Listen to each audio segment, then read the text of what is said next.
So you got yourself a new square. How do you know that it's actually square? Stick around and I'll tell you how.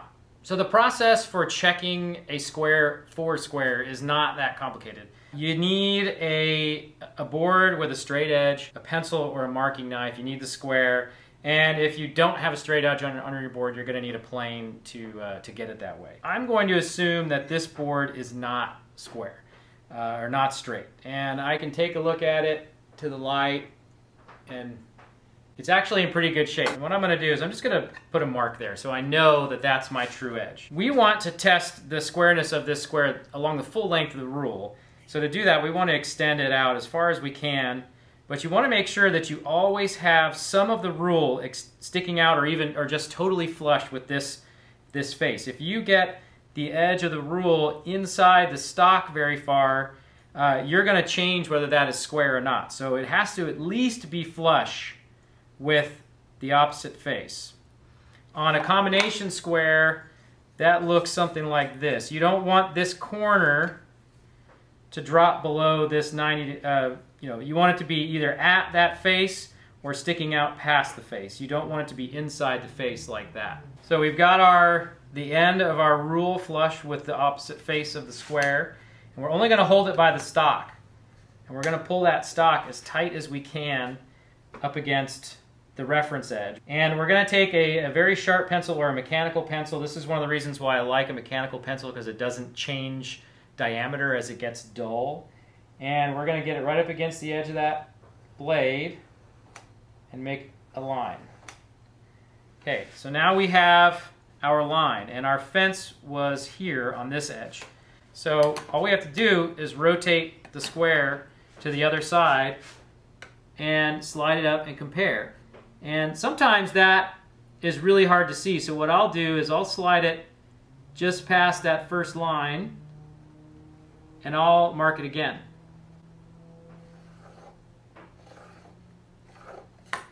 And then I will look at the gap between the lines and see if it changes from one end to the other. And in this case it doesn't, so I know this square is square. You can also do this with a marking knife, and it's actually more accurate if you do it that way. So what I'm going to do is flip this board over. I know this reference edge is square, and we'll do the same thing with a knife. So I'm a right-hander. I'm going to put the square, I'm going to hold the square with my left hand, and I'm going to put pressure against this blade here because of the way this knife is ground. So I'm going to put a little bit of pressure downward on the blade to keep it from moving, but most of the force is with these fingers pushing against the wood. So I'm going to do a really light stroke. I'm making sure that the back of that blade is totally perpendicular to this surface, 90 degrees to this surface. A light stroke, and then a medium stroke, medium pressure, and then a little bit harder pressure. Okay, now I have a knife curve. I can flip that square over. I'm going to go ahead and turn this whole thing around, and I can go just past that knife stroke, and I can light, medium, and hard. And when I look at that cut, it looks like one cut. And so I know that this square is square. I can trust it. I can get to work with it. So what do you do if it's not square? Well, if it's new, send it back.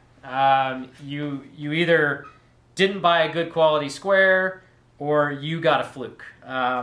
If you bought from Starrett, Sterling, Brown and Sharp, those squares are going to be square out of the box. They're expected to be square. So if it doesn't come out square, and if you bought an inexpensive square from a home store, you might be able to go back and try a few other ones and see if you can get them square, but I really don't recommend those. You can make those squares work, but sometimes they require a little too much trouble to be worth it. If it's an older square, or if it's one that you've been using and you've never checked it, like I did for many years, I never even thought to check whether the squares were square, and you find out that it's not, there are some adjustments that you can make. They involve using your needle file and working on these little points where the blade gets pulled against by the lock nut. But that is a topic for a whole nother video. And one of these days, when I knock one of these things out of square bad enough, we'll make one on that, and you'll get to see how it's done.